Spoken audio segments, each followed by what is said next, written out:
तपाल TV के देखने और सुनने वालों को अस्सलाम वालेकुम।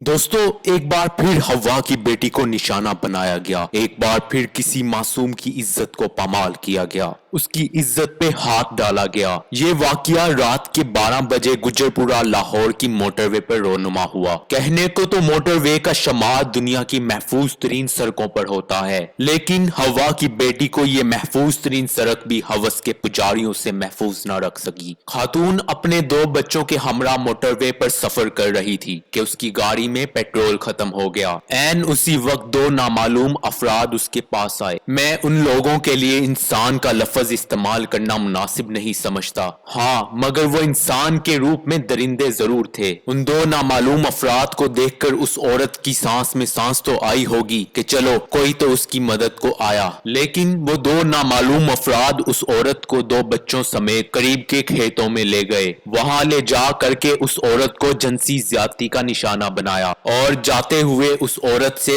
1 लाख रुपए लेकर भी फरार हो गए। लेकिन उस खातून और उन 2 बच्चों को क्या मालूम था कि ये दरिंदा नुमा इंसान उनकी माँ की इज्जत को तार तार कर देंगे और उस औरत को जिनसी ज्यादती का निशाना बनाएंगे। दोस्तों, अफसोस के साथ इस बात को कहना पड़ रहा है कि हम ऐसे माशरे में रहते हैं जहाँ औरतें, बच्चे, बच्चियां तो दूर, ख्वाजा सरा भी इन दरिंदों से महफूज न रह सके। इन दरिंदों की दरिंदगी को हवा देने में हमारे इंसाफ के निजाम का एक बहुत बड़ा हाथ है। हमारा इंसाफ का निजाम इतना मफलूज हो चुका है कि ये अब दरिंदे तनतना कर फिरते हैं और दिन ब दिन ऐसे केसेस में इजाफा होता चला जा रहा है। क्यों सबकी हिफाजत का दावा करने वाली पुलिस बर वक्त न पहुंच सकी? क्यों हवा की बेटी को महफूज न रख सकी? यकीनन अगर यही हमारे इंसाफ के इदारे बर वक्त एक्शन लेते, इंसाफ के तकाजों को पूरा करते और इनको जेल की सलाखों के पीछे डालते, इन दरिंदों को फांसी देकर पूरी कौम के सामने इबरत का निशान बनाते,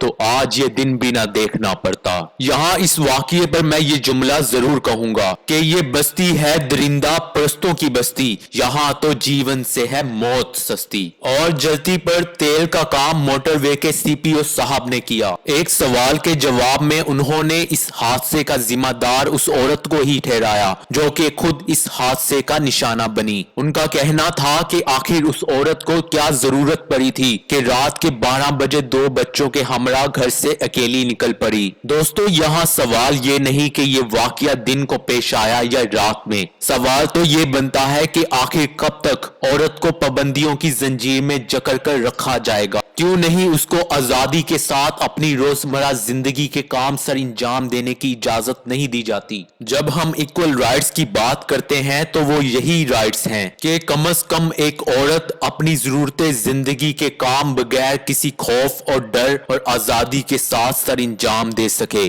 और औरत को ये तहफ्फुज तभी फराहम होगा जब हमारे कानूनी इदारे मजबूत होंगे और मुल्जिमों को बर वक्त लगाम डाल सकेंगे। दोस्तों, हमारे मुआशरे में होने वाली हर बुराई और ज्यादती पर नजर रखने के लिए हमारे चैनल को सब्सक्राइब करें और वीडियो पसंद आने की सूरत में इसको लाइक भी करें। मिलते हैं बहुत जल्द एक नई वीडियो के साथ।